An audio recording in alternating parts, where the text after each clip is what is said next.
Bom dia pessoal do YouTube, redes sociais, seja por qualquer plataforma que você esteja prestigiando o meu trabalho. Se você gosta, curte, se inscreve, compartilha, sugere, ativa o sininho, critica, elogia. Aqui é um canal dito democrático, né? A palavra mais famigerada que existe hoje, mais banalizada. Provavelmente até Hitler, Stalin, Mao Tse Tung, Pol Pot, Gengis Khan, Tamerlão, os grandes ícones do mal aí da humanidade hoje se auto-intitulariam democráticos. Tá começando o inverno, pessoal, friozinho. Eu tô aqui com meu incenso aqui, bons fluidos para essa semana, primeira semana de junho. Eu queria fazer aí aprofundar algumas reflexões que venho observando com um pouco mais de afinco aí nos últimos dias, que é no seguinte sentido: a nova estética, a nova modelagem da dita nova velha direita, né? Nova velha direita. Nós sabemos muito bem as imensas dificuldades que nós temos de categorizar, né, de identificar com detalhes o que é esquerda e direita, haja vista que esses termos são voláteis demais, eles já se transformaram e muito aí nas últimas décadas, até no último século, né? Já se mudou muito o que era esquerda do que era direita da Revolução Francesa, já houve aí intercâmbios, troca de posições fenomenais, né? Então eles não são termos substanciais, fixos, dogmáticos e imutáveis, né? Eles são bem mutáveis, o que já dificulta muito a sua caracterização enquanto ciência, enquanto conceito científico. Eles são mais termos usuais aí, culturais, ideológicos, políticos, ideológicos, culturais, mas é possível mesmo assim ainda fazer uma certa distinção, não com tanta precisão, mas existe a possibilidade aí de uma certa distinção, né? O que eu venho observando, meus caros prestigiadores, haters, seguidores, ou que porventura aí vierem acessar esse canal, esse vídeo, né, é que a direita, ultimamente, a nova direita aí que surgiu aí pós queda do Muro de Berlim, pós 91, né, 25 de dezembro de 91, a queda do Muro de Berlim. Aí uma nova direita que se insurgiu contra a nova esquerda New Left, né? A esquerda mais progressista, a esquerda mais identitarista. Surgiu aí uma nova direita, né? Uma nova direita dita liberal conservadora, né?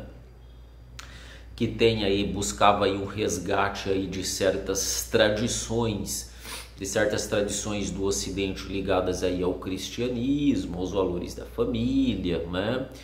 A uma ideia de lei e de ordem, né?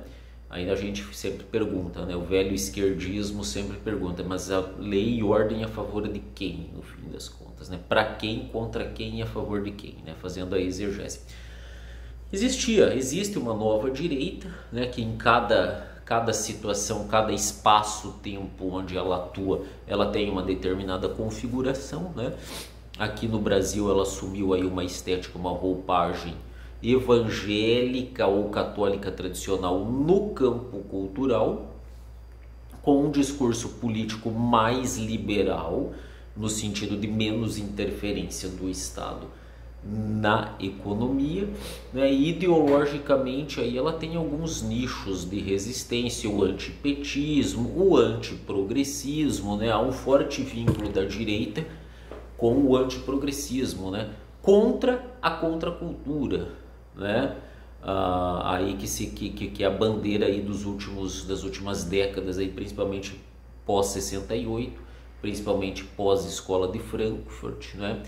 Que é baseado no identitarismo progressista de esquerda. Surgiu uma nova direita em contestação àquilo, que foi ganhando aí uma roupagem específica em cada localidade. Por exemplo, aqui nós não temos como falar da nova direita sem falar da lei e ordem capitaneada por um certo militarismo que foi aí propugnado por Tarcísio Bolsonaro, né, esse fenômeno aí dos últimos anos no Brasil. Não tem como falar da nova direita sem falar do avanço dos evangélicos, porque os evangélicos pautam a pauta progressista, identitarista. Qual que é a pauta progressista? Aborto, legalização de drogas, casamento de pessoas do mesmo sexo. Não estou fazendo juízos de valores, apenas juízos de fatos. A nova direita ela tem esse viés, então, num politicamente mais liberal, no sentido de Estado intervindo menos da economia, na cultura legitimado por valores cristãos, evangélicos, sobretudo, e católicos tradicionais, né? E na bandeira da lei e ordem, que é meio que capitaneada aí pela militarização, que ficou muito visível aí no governo Bolsonaro / Tarcísio, né? Ok, essa é a nova direita, que sim surgiu obviamente contra a New Left, contra a nova esquerda, que apesar de um Estado grande, interventor, o grande Leviatã, que tem seus tentáculos em todos os segmentos da sociedade, essa mesma New Left, essa mesma esquerda, fortemente estatizante, é meio que liberal, meio não, totalmente liberal no aspecto da cultura. Faça amor, não faça guerra. Sexo, drogas e rock and roll. Hoje sexo, drogas e funk, né? Contra essa esquerda veio a nova direita. Ok. Mas vocês conseguem acompanhar o meu raciocínio? De um tempo para cá, e não é... Tempo é um conceito em ciências humanas muito relativo, né? Até de difícil às vezes de precisar, né? Quando que é muito tempo, quando que é pouco tempo, né? De um certo tempo para cá, eu particularmente, aí é grifo meu, observação minha, professor Marcelo, filosofia, eu venho percebendo que a direita está envergando um rótulo populista, entendeu? Esse termo populista ele é contestável. Eu já vi professores de história de esquerda contestarem esse termo populista, mas nós podemos dizer assim que uma vertente populista, um ideal populista, uma filosofia populista é aquela que visa agradar o povo, que pode tanto ajudar o povo quanto ludibriá-lo, usa todas as estratégias possíveis. Se precisar enganá-lo, ludibriá-lo, né? Enganá-lo, ou se precisar de fato ajudar, o populismo tem essas roupagens. Não foram poucos populistas na história do Brasil. Vargas foi um deles, né? Lula é outro populista, né? Diz que a república sempre alternou entre oligarquias, militares e populistas, né? As três estéticas aí da nossa república, da malfadada República Brasileira. Mas voltando ao assunto. Então você tem uma direita muito populista. Em que sentido? Muito populista, visando muito ganhar a simpatia popular. Quer dizer, a nova direita já está deixando ou já deixou as suas convicções, as suas elucubrações, as suas teorias, as suas ideologias, assim como a esquerda que tinha ideologias e viu o sepultamento da principal ideologia da esquerda, que era a luta de classes, né? O que aconteceu com a esquerda? Eles tinham uma ideologia. Era uma luta de classes, lá fundamentada no teórico máximo aí do socialismo ou da esquerda nos últimos 150 anos, que era o Karl Marx, que dizia que a luta era de classes. Quando o proletariado começou a melhorar de vida, não quis mais saber de luta de classes, começou a comprar carro, casa, apartamento, viajar, ter um padrão de vida mais ou menos, ele abandonou a ideia de classe. Ele não lutava mais pelo proletariado, né? Envergando a luta de classes. E partiram então para quê? Para a luta cultural, as minorias historicamente marginalizadas, estigmatizadas, os gays, os pobres em geral, os excluídos, o lumpenproletariado, a mulher, o negro, não é? Esses aí envergam o rótulo da revolução. Vamos usar esses grupos para fazer a revolução. Eles são a grande massa, a grande engrenagem que vai legitimar o nosso poder sobre a sociedade, o poder do Estado sobre a sociedade. Nós vamos falar em nome dessas minorias, né? Ok, então você pode dizer que sim, a esquerda tornou-se populista. A direita que surgiu em reação a isso, ela também não é muito fiel aos seus princípios. Por quê? Então vamos lá, vamos problematizar a questão. Na direita tem uma questão complexa, bem complexa, que é a questão de Israel, a questão do Estado de Israel, a questão dos judeus. Nós sabemos muito bem que um segmento, um nicho da direita foi profundamente antissemita na história, isso comprovado, não há contrafatos, não há argumentos, vamos cortar na própria carne. A direita tem um viés antissemita e por que não? E por que não dizermos racializador? Embora isso não seja geral, nem sei se é hegemônico dentro da direita, não é homogêneo e não sei se é hegemônico, mas existe esse viés antissemita e até racial dentro da direita. Que ultimamente, curiosamente, você vê uma direita pró-Israel, que aí você tem inúmeros pontos de interpretação sobre isso. Pode ter a ver com os evangélicos que se fundamentam lá nas escrituras judaicas também. Pode ser que seja porque a direita americana hoje vê o Estado de Israel como importantíssimo estrategicamente, geopoliticamente. Pode ser que seja um combate à esquerda que apoia os países árabes. Olha outra contradição. A esquerda progressista no Ocidente tem como uma das suas âncoras e as alicerces os extremistas árabes, que são homofóbicos, machistas e, por que não, racistas, né? Fazem leis contra homossexuais, contra mulheres. São as contradições, assim como você tem uma direita pró-Israel hoje, né? Para onde foram os extremistas da direita, os tais nazis? Para onde é que eles foram? Como é que o nazi, que segundo a esquerda é de direita, ele vai apoiar aí um regime, uma ideologia que seja pró-judaica, pró-Israel? Essa é a primeira questão. Por que a direita se tornou tão populista? Você tem outros fenômenos acontecendo. Quando você olha a internet, você tem de fato a direita brasileira, ela tem uma certa legitimação entre as classes populares pelo conservadorismo. Nós sabemos muito bem que pobre sempre foi conservador, por causa da Igreja Católica. Pobre, majoritariamente, ele é contra a droga, contra aborto, contra casamento de pessoas do mesmo sexo, né? Ele tem um viés bem conservador, então não é de se estranhar que o pobre seja, obviamente, de direita. O que você vai ter dentro do populismo da direita? Certos grupos, e aí eu vou tomar a liberdade de falar, dar a cara a tapa aqui, né, não sabendo as consequências, certos grupos aí progressistas estão se infiltrando na direita, o movimento transexuais de direita. Veja bem, qual que é o problema? Não é fazendo juízo de valores, são juízos de fato. Dentro da direita você tem uma dita moral conservadora. Como é que alguém do grupo, né, que não conservou, digamos aí, os seus caracteres de gênero, vamos dizer assim, de orientação, né, de constituição biológica, ele vai fazer parte de um grupo que é conservador, que tem na moral conservadora um mote aí, o enredo aí das suas manifestações. Não é contraditório isso? Não é contraditório? Ué, a vida é cheia de contradições, a história é cheia de contradições. Hoje você vê a direita apoiando os judeus, a mesma direita que já matou milhões de judeus, e a esquerda, que se diz tão progressista, tão amante dos valores politicamente corretos, tão defensor das minorias, não titubeia em marchar ao lado dos extremistas árabes que matam gays, que oprimem mulheres, né? Lá o cara pode ter quantas mulheres ele puder sustentar, é a mesma esquerda que apoia a Rússia de Putin, que proíbe o movimento LGBT. Então você tem dentro da direita contradições também. Uma delas é essa: como é que um grupo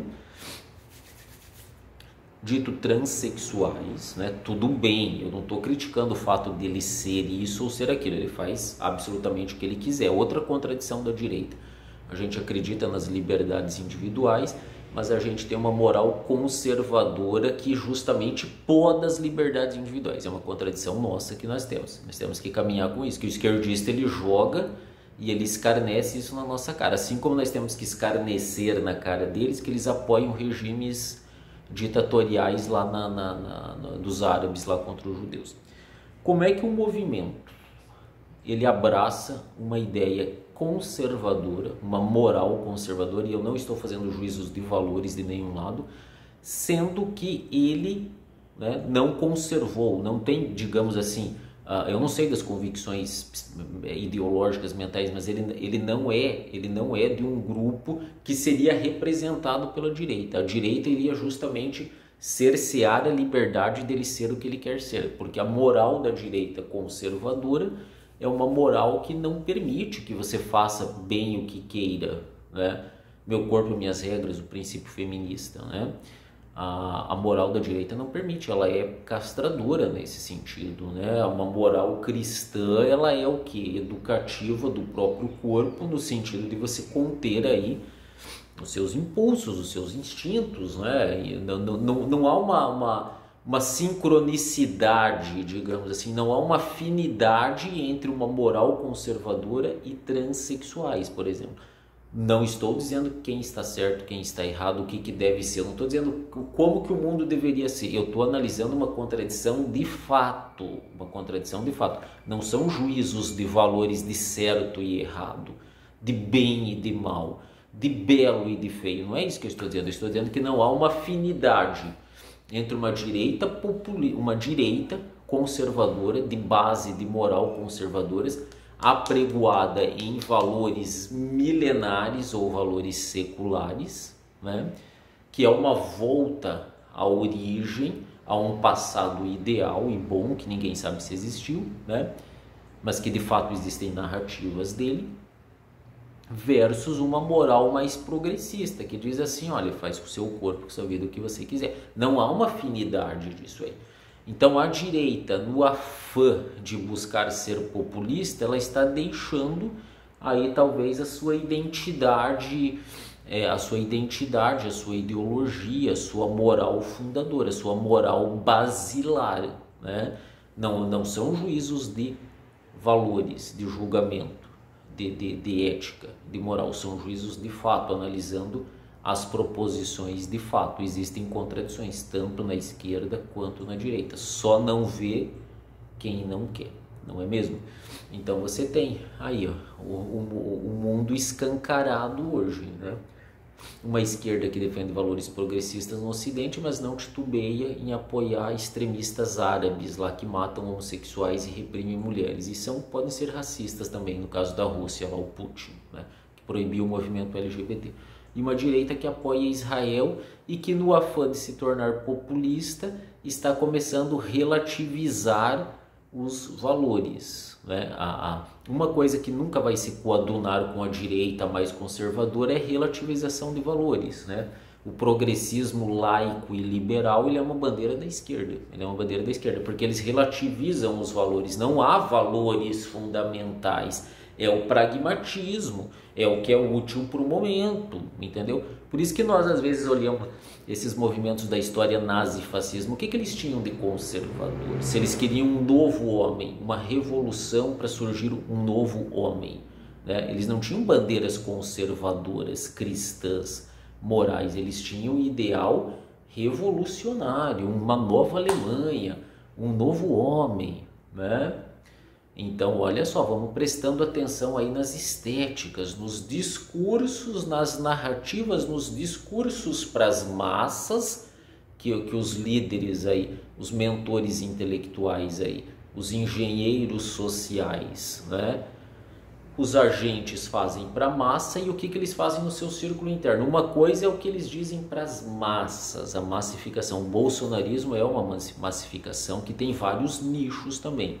Os liberais econômicos, os conservadores morais, os antipetistas, os antiprogressistas, a questão tributária de cada estado, né? O PT, no afã de ajudar o pobre, ele vai tributar todo mundo, não ajuda ninguém, né? Quem ajuda é o trabalhador que vai pagar imposto para eles aí fazerem aí o assistencialismo que eles têm que fazer. Eu não estou falando que sou totalmente contra o assistencialismo, né? Então veja bem, uma coisa é o discurso para as massas, outra coisa é o discurso dos intelectuais, é o que o partido decide no seu âmago, né? Um discurso para fora, um discurso para dentro, que pode não ser igual, pode não ser homogêneo, pode e muitas vezes é heterogêneo, né? E a direita embarcou na onda, ela está se tornando muito populista, né? Então você tem aí hoje um movimento forte, um movimento pretos de direita, muito compreensível por sinal, né? Tem uma lógica, tem uma metodologia, né?